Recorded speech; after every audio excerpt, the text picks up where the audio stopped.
Hello students, DElEd second semester में आज आपका टॉपिक है व्यंजकों का जोड़, घटाव, गुणा, भाग तथा कोष्ठकों का सरलीकरण।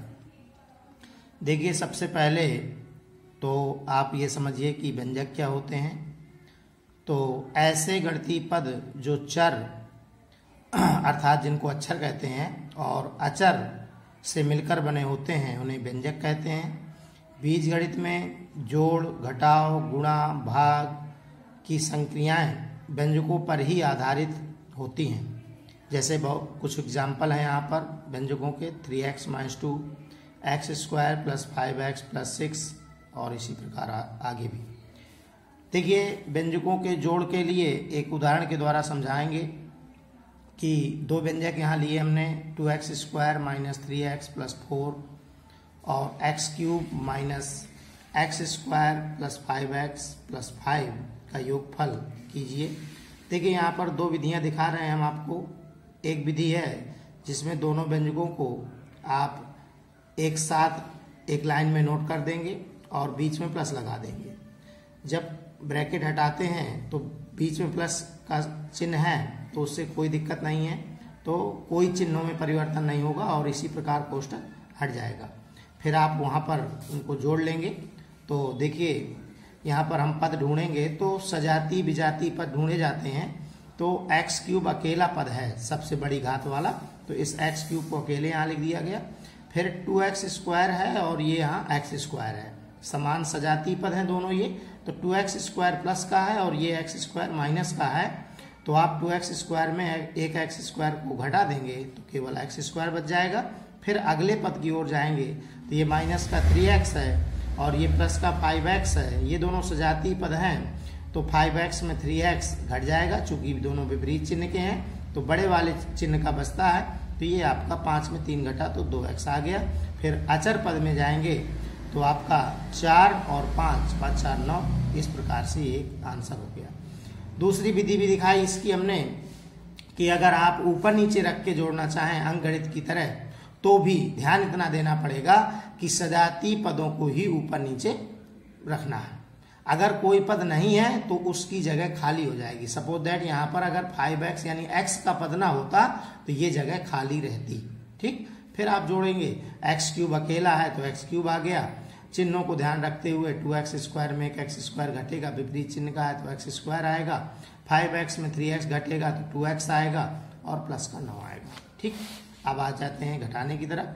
तो इसमें भी एक उदाहरण लिया गया है, दो व्यंजक हैं और इसमें से इसको घटाना है। तो देखिए, सेम वही जोड़ने जैसी दो विधियां दिखाई हमने।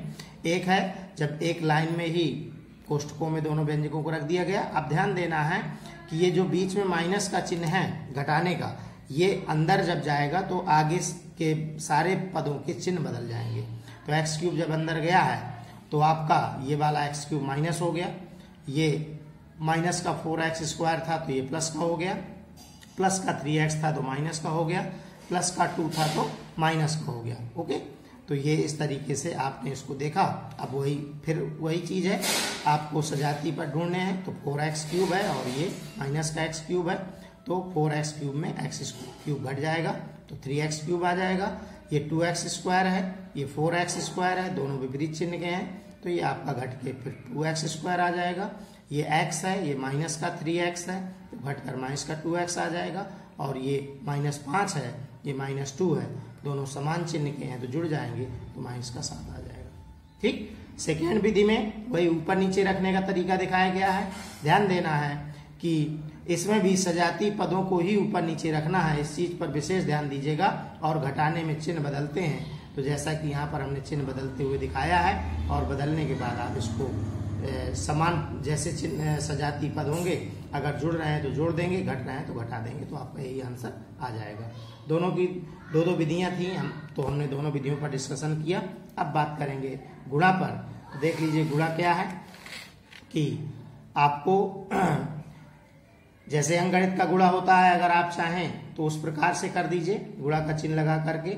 और इसके बाद में ये चीज ध्यान रखनी है कि अंकगणित में तो शर्त होती है कि गुणा इकाई से होता है, यहाँ पर कोई शर्त नहीं होती है बीजगणित में। आप चाहे पहले -2 से गुणा करा दीजिए इस पूरे व्यंजक में और चाहे आप 3x गुणा करा दीजिए पूरे व्यंजक में, कोई दिक्कत नहीं है। तो देखिए 3x से कराया गया है, 3x का गुणा पहले हमने 5x स्क्वायर में किया तो 15x क्यूब आ गया, फिर इसी 3x का गुणा माइनस के 6x में कराया तो 6 3 18 x में x स्क्वायर हो गया। आपको पता होना चाहिए कि आधार समान होने पर गुणा में घातें जुड़ती हैं, तो उसी नियम के तहत ये गुणा किया गया है। फिर 3x का 2 में किया तो 3 दूनी 6x हो गया। फिर -2 का गुणा इसी में करना था, हमने नीचे से दिखा दिया है, लेकिन सजातीय पदों को नीचे रखा है और बगल में जो विधि दी गई है उसमें एक ही लाइन में लिखा गया है। बात वही है, गुणा का जो तरीका है वो वही रहेगा, सिर्फ क्या है हमने इसमें नीचे रख के दिखा दिया है और इसमें एक ही लाइन में कर दिया है। बाद में तो आपको ढूंढना ही ढूंढना है। सजातीय पद अगर समान चिन्ह के हैं तो जुड़ जाएंगे और विपरीत चिन्ह के हैं तो घट जाएंगे। सजातीय पदों का बहुत विशेष ध्यान देना है। ठीक, भाग की क्रिया के लिए देख लीजिए, एक भाग भी दिखाया है हमने।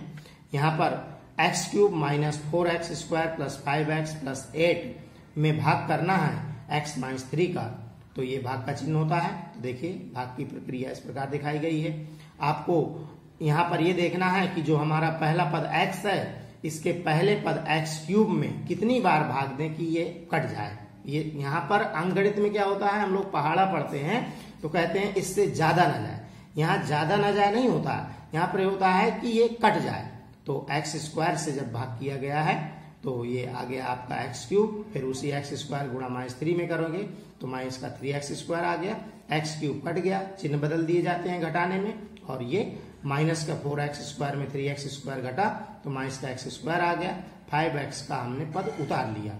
फिर आगे पढ़ेंगे, हमको -x स्क्वायर लाना है तो -x बार भाग जाएगा, -x का x में गुणा करेंगे तो -x स्क्वायर, फिर -x का -3 में करेंगे तो माइनस का प्लस 3x आ गया।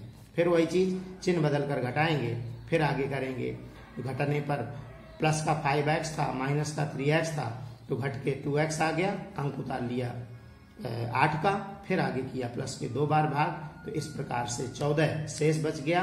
जब यहां से यानी जिससे आप भाग दे रहे हैं इससे कम घात हो जाती है शेष फल की, तो फिर भाग की क्रिया रुक जाती है, उसमें भाग नहीं जाता है।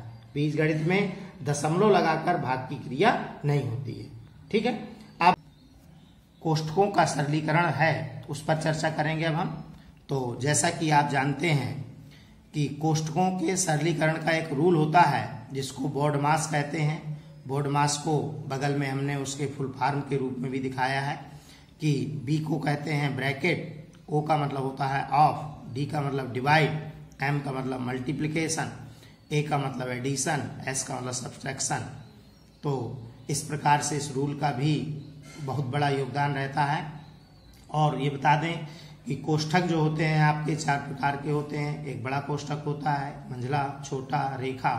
इस प्रकार से आपको कोष्ठकों के उसमें ध्यान देना है कि हमने नोट लिखा है, किसी भी प्रश्न में कोष्ठक प्रयोग का जो क्रम है वो बड़ा, मंझला, छोटा, रेखा की ओर होता है। अर्थात जब आप कोई प्रश्न बनाते हैं, अगर आपसे कहा जाए कि एक क्वेश्चन बनाइए ब्रैकेट लगा करके, तो सबसे पहले बड़ा ब्रैकेट, उसके अंदर मंझला, उसके अंदर छोटा, उसके अंदर रेखा। और जब आपको हल करने के लिए कहा जाएगा तो उसके उल्टे क्रम में चलते हैं। सबसे पहले रेखा कोष्ठक हल करते हैं, फिर छोटा, फिर मंझला, लास्ट में बड़ा कोष्ठक। देखिए एक उदाहरण लिया गया है। उदाहरण में किस प्रकार से सरल किया गया है, सवाल को ध्यान से देखना है। देखिए बाहर से आपको ज्यों का त्यों चलना है। बड़ा कोष्ठक ऐसा ही रहेगा, मंझला ऐसा ही रहेगा, छोटा ऐसा ही रहेगा। जब आप रेखा के पास पहुंचेंगे तो 4 में 3 घटा तो 1 आ गया। ठीक है, आपके बाकी अभी तीनों कोष्ठक ज्यों का त्यों लगे हुए हैं। फिर आप अगली लाइन में आएंगे तो बड़ा कोष्ठक ज्यों का त्यों लगा है, मंझला ज्यों का त्यों लगा है। अब छोटा हल हो जाएगा तो 5 में 1 गया तो 4। ठीक है, अब आप मंझला हल करेंगे तो आगे से आएंगे, बड़ा अभी लगा हुआ है, 6 में 4 गया 2। अब बड़ा कोष्ठक हल हो जाएगा, 5 में 2 गया 3, 7 में 3 गया 4। ओके, बहुत ही सरल होता है ब्रैकेट का हल करना। इस में थोड़ा सा भिन्न के रूप में भी संख्याएं दी गई हैं, तो आप उनको देख लीजिए। 48 है, फिर भाग का चिन्ह है, फिर 12, फिर गुणा का चिन्ह है, फिर बड़ा ब्रैकेट है 9/8 का। ये का मतलब गुणे से होता है, लेकिन अब चूंकि यहाँ रूल में अलग से उसको दिया गया है ऑफ ओ के रूप में, तो आप का मतलब गुणा ही होता है, तो आप उसको का के रूप में लिखेंगे, सीधे गुणा करा दिया गया है। तो भिन्नों में ऊपर का ऊपर और नीचे का नीचे गुणा होता है। बहुत से स्टूडेंट उल्टा कर जाते हैं, कैंची गुणा समझ जाते हैं तो तिरछा गुणा कर देते हैं, जबकि ऐसा नहीं। भिन्नों में ऊपर का ऊपर और नीचे का नीचे गुणा होता है। तो 9 चौको 36, 8 त्रिका 24 और भाग का चिन्ह लगा के इनका भी गुणा कर दिया गया है। 3 दूनी 6, 4 तीन 12। फिर भाग के चिन्ह को हल करने के लिए सदैव गुणा में बदला जाता है, तो दाएं तरफ वाली संख्या उल्टा हो जाती है। इसको हल किया गया तो ये 3 आया। फिर 48 भाग का चिन्ह 12 गुणे 3, तो अब भाग का चिन्ह है, फिर इसको हल करना है। चूंकि देखिए ऊपर हमने बताया था बोर्ड मास में पहले डिवाइड होता है, तो पहले डिवाइड का चिन्ह हल होगा। अगर आपने 12 3 36 किया तो गलत हो जाएगा, ठीक है। तो आपको भाग को गुणा में बदल कर 1/12, तो इसके बाद इसका आंसर आ जाएगा 12। देखिए इसी संबंधित कुछ अभ्यासकार में हमने क्वेश्चन दिए हैं, आप इन क्वेश्चन को देख लीजिए और इनको हल कर लीजिएगा। अगर हल करने में कहीं किसी प्रकार की समस्या आती है तो आपको इन प्रश्नों के लिए आप कमेंट कर सकते हैं या फिर हमारे पर्सनल नंबर पर भी बता सकते हैं। ओके, धन्यवाद।